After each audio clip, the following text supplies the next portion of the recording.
شروع کرتا ہوں اللہ کے نام سے جو بڑا مہربان نہایت رحم والا ہے۔ واقعی تم اللہ کو چھوڑ کر جن کی عبادت کرتے ہو وہ بھی تم ہی جیسے بندے ہیں، سو تم ان کو پکارو پھر ان کو چاہے کہ تمہارا کہنا کر دیں۔ اگر تم سچے ہو، کیا ان کے پاؤں ہیں جن سے وہ چلتے ہوں، یا ان کے ہاتھ ہیں جن سے وہ کسی چیز کو تھام سکیں، یا ان کی آنکھیں ہیں جن سے وہ دیکھتے ہوں، یا ان کے کان ہیں جن سے وہ سنتے ہیں۔ آپ کہہ دیجئے تم اپنے سب شرکاء کو بلا لو، پھر میری غرض ثانی کی تدبیر کرو، پھر مجھ کو ذرا مہلت مت دو۔ یقیناً میرا مددگار اللہ تعالی ہے جس نے یہ کتاب نازل فرمائی، اور وہ نیک بندوں کی مدد کرتا ہے۔ اور تم جن لوگوں کی اللہ کو چھوڑ کر عبادت کرتے ہو وہ تمہاری کچھ مدد نہیں کر سکتے، اور وہ اپنی مدد کر سکتے ہیں۔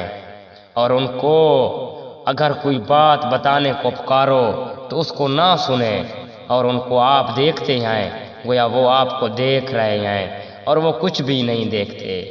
آپ درگزر کو اختیار کریں، نیک کام کی تعلیم دیں، اور جاہلوں سے کنارہ ہو جائیں۔ اور اگر آپ کو کوئی وسوسہ شیطان کی طرف سے آنے لگے تو اللہ کی پناہ مانگ لیا کرو، بلاشا وہ خوب سننے والا اور خوب جاننے والا ہے۔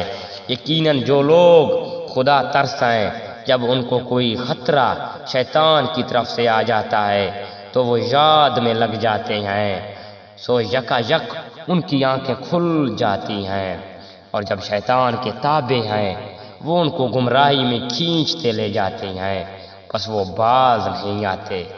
جب آپ کوئی معجزہ ان کے سامنے ظاہر نہیں کرتے تو وہ لوگ کہتے ہیں کہ آپ یہ معجزہ کیوں نہ لائے۔ آپ فرما دیجئے کہ میں اس کا اتباع کرتا ہوں جو مجھ پر میرے رب کی طرف سے حکم بھیجا گیا ہے۔ گویا بہت سی دلیل ہیں تمہارے رب کی طرف سے، اور ہدایت اور رحمت ہیں ان لوگوں کے لیے جو ایمان رکھتے ہیں۔ اور جب قرآن پڑھا جایا کرے تو اس کی طرف کان لگا لیا کرو اور خاموش رہا کرو، امید ہے تم پر رحمت ہو۔ اور اے شخص اپنے رب کی یاد کیا کر اپنے دل میں عاجزی کے ساتھ اور خوف کے ساتھ، زور کی آواز کی نسبت کم آواز کے ساتھ، صبح اور شام، اور اہل غفلت میں سے مت ہونا۔ یقیناً جو تیرے رب کے نزدیک ہے وہ اس عبادت سے تکبر نہیں کرتے، اس کی پاکیزگی بیان کرتے ہیں اور اس کو سجدہ کرتے ہیں۔